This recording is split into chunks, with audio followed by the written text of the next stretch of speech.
Hi friends, welcome to our channel Evergreen Samayal. இன்னைக்கு நம்ம பார்க்க போற ரெசிபி லெமன் பெப்பர் சிக்கன். இந்த ரெசிபியை ரெஸ்டாரண்ட்ல நம்ம நிறைய முறை ஆர்டர் பண்ணி சாப்பிட்டுருப்போம். பட் இந்த ரெசிபி பண்றது ரொம்ப ஈஸி. ஒரு 15 to 20 minutes இருந்தா பர்ஃபெக்ட்டா ரெசிபியை பண்ணி முடிச்சிடலாம். வாங்க ரெசிபி எப்படி பண்றதுன்னு பார்த்திடலாம். இன்னைக்கு நான் ரெசிபி பண்றதுக்கு 1/2 kg சிக்கன் எடுத்திருக்கேன். இந்த மாதிரி கொஞ்சம் பெரிய பீஸாக எடுத்துக்கோங்க, அதுதான் ரெசிபிக்கு நல்லாயிருக்கும். இல்லை லெக் பீஸ் எடுத்துக்கிட்டாலும் நல்லாயிருக்கும். இதை ஃபஸ்ட்டு மசாலாலாம் அப்ளை பண்ணி ஒரு 2 hours மேரினேட் பண்ணிக்கோங்க. அதுக்கு முதல்ல 1 cup தயிர், நல்ல கெட்டியான தயிர், இதை சிக்கனில் ஆட் பண்ணிக்கோங்க. அடுத்து ஒரு கை நிறைய கொத்தமல்லி இலைகளை பொடியாக நறுக்கி இதில் ஆட் பண்ணிக்கோங்க. 1/2 teaspoon மிளகுத்தூள் எடுத்துக்கோங்க. இது கூட 1 teaspoon இஞ்சி பூண்டு பேஸ்ட். இப்போ இது எல்லாத்தையும் சிக்கன் கூட நல்லா மிக்ஸ் பண்ணி விட்டுருங்க. இப்போ தயிர் கூட மசாலாலாம் நல்லா கோட் ஆனதுக்கப்புறம் லாஸ்ட்டாக லெமன் ஜூஸ் ஆட் பண்ணணும். இது 1/2 லெமனோட ஜூஸ் நான் எடுத்து வச்சுருக்கேன். இது ஒரு முறை நல்லா ஆட் பண்ணிக்கோங்க. இதையும் நல்லா எல்லா மசாலா கூடயும் மிக்ஸ் ஆகிற மாதிரி மிக்ஸ் பண்ணி விட்டுக்கோங்க. இப்போ எல்லாத்தையும் நல்லா மிக்ஸ் பண்ணி விட்டாச்சு. இது இன்னும் ஒரு 1 மணி நேரத்துக்கு ஊறட்டும். மினிமம் 1 மணி நேரத்துக்கு ஊறணும். மேக்ஸிமம் 2 to 3 hours வரைக்கும் ஊறலாம். நீங்கள் 2 hours 3 hours ஊற வைக்கிறதா இருந்தால் இதை எடுத்து ஃப்ரிட்ஜில் வச்சுருங்க. 1 hourனா ஃப்ரிட்ஜில் வைக்க தேவையில்லை. இது ஊறட்டும். அதுக்கப்புறம் ரெசிபி எப்படி பண்ணுறதுன்னு பார்த்துடலாம். இப்போ ஃபஸ்ட்டு நம்ம ரெசிபி பண்ணுறதுக்கு ஒரு கடாயில் 2 tablespoon போல் ஆயில் ஆட் பண்ணிக்கோங்க. எண்ணெய் ஓரளவு சூடானதுக்கப்புறம் 1 teaspoon மிளகு, லவங்கம் 4, பட்டை சின்ன துண்டு, பிரியாணி இலை 1, ஏலக்காய் 2, இது எல்லாத்தையும் இதில் ஆட் பண்ணிக்கோங்க. அடுத்து 10 போல் பூண்டை பொடியாக நறுக்கி எடுத்து வச்சுருக்கேன், அதையும் ஆட் பண்ணிக்கலாம். பூண்டெல்லாம் ஓரளவு வதங்கினதுக்கப்புறம் 2 பச்சை மிளகாவை ஆட் பண்ணிக்கோங்க. இப்போ மீடியம் ஃப்ளேமில் ஒரு 2 நிமிஷத்துக்கு இது எல்லாமே குக் ஆகட்டும்.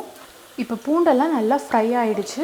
இப்போது நம்ம ஆல்ரெடி மேரினேட் பண்ணி வச்சுருக்க சிக்கனை இதில் ஆட் பண்ணிக்கோங்க. இப்போது சிக்கனுக்கு தேவையான அளவு உப்பு ஆட் பண்ணிக்கலாம். இது எல்லாத்தையும் ஒரு முறை நல்லா மிக்ஸ் பண்ணிவிடுங்க. இப்போ நம்ம சிக்கன் எல்லாம் ஹை ஃப்ளேமில் ஒரு 2 minutesக்கு குக் பண்ணிக்கோங்க. இப்போ சிக்கன் 2 minutes ஹை ஃப்ளேமில் குக் ஆனதுக்கப்புறம் பாருங்கள் எவ்வளோ தண்ணி ரிலீஸ் ஆகிருக்கு சிக்கனில் இருந்து. இது எல்லாமே கம்ப்ளீட்டாக வத்துற வரைக்கும் நம்ம இதை குக் பண்ணணும். இப்போ ஸ்டவ்வை மீடியம் ஃப்ளேமில் வச்சுக்கோங்க. வச்சுட்டு ஒரு மூடி போட்டு கம்ப்ளீட்டாக இந்த தண்ணி எல்லாம் வத்துற வரைக்கும் குக் பண்ணுங்கள். இது ஒரு 10 to 15 minutes ஆகும் தண்ணி எல்லாமே கம்ப்ளீட்டாக வத்துறதுக்கு. இப்போ ஒரு 5 minutes குக் ஆகியிருக்கு. இந்த டைமில் நீங்கள் மூடியை ஓப்பன் பண்ணி சிக்கன் எல்லாம் ஒரு முறை நல்லா திருப்பி விட்டுக்கோங்க. திருப்பி கடாயை மூடி போட்டு க்ளோஸ் பண்ணி இன்னும் ஒரு 10 minutesக்கு தண்ணி வத்துற வரைக்கும் மீடியம் ஃப்ளேமில் குக் பண்ணிக்கோங்க. இப்போ எனக்கு கம்ப்ளீட்டாக 20 minutes ஆகியிருக்கு. பாருங்கள் இந்த தண்ணி ஃபுல்லாகவே வத்திருச்சு. நம்ம சிக்கன்லாம் நல்லா ரோஸ்ட் ஆகியிருக்கு. இப்போது 2 tablespoon போல் கார்ன்ஃப்ளவர் மாவை 1/2 cup தண்ணியில் ஆட் பண்ணி நல்லா மிக்ஸ் பண்ணி வச்சுருக்கேன். இதை இதில் ஆட் பண்ணிக்கோங்க. இதை ஒரு முறை நல்லா மிக்ஸ் பண்ணி விட்டுக்கோங்க. அடுத்து 2 tablespoon ஃப்ரெஷ் க்ரீம் எடுத்திருக்கேன், அதையும் ஆட் பண்ணிக்கோங்க. இதில்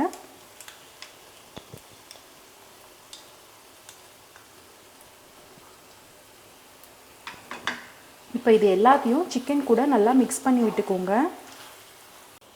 இப்போ எல்லாமே நல்லா மிக்ஸ் ஆனதுக்கப்புறம் 1/4 teaspoon போல் மிளகுத்தூள் ஆட் பண்ணிக்கோங்க. இது கூட 1 teaspoon பட்டர் ஆட் பண்ணிக்கோங்க. இது எல்லாத்தையும் நல்லா மிக்ஸ் பண்ணி விட்டுருங்க. பட்டர் நல்லா கரையட்டும்.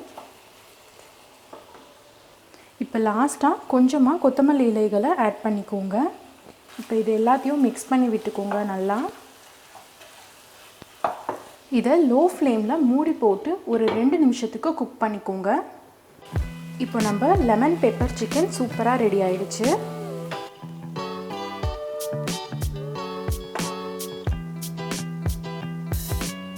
நம்ம லெமன் பெப்பர் சிக்கன் சூப்பராக ரெடி ஆகிடுச்சு.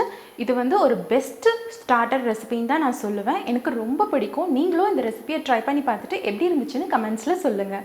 இந்த வீடியோ உங்களுக்கு பிடிச்சிருந்தா லைக் பண்ணுங்கள். இதே மாதிரி நிறைய டேஸ்டியான ரெசிபிஸ் தெரிஞ்சுக்கணுமா உடனே போய் நம்ம சேனலை சப்ஸ்கிரைப் பண்ணிவிடுங்க.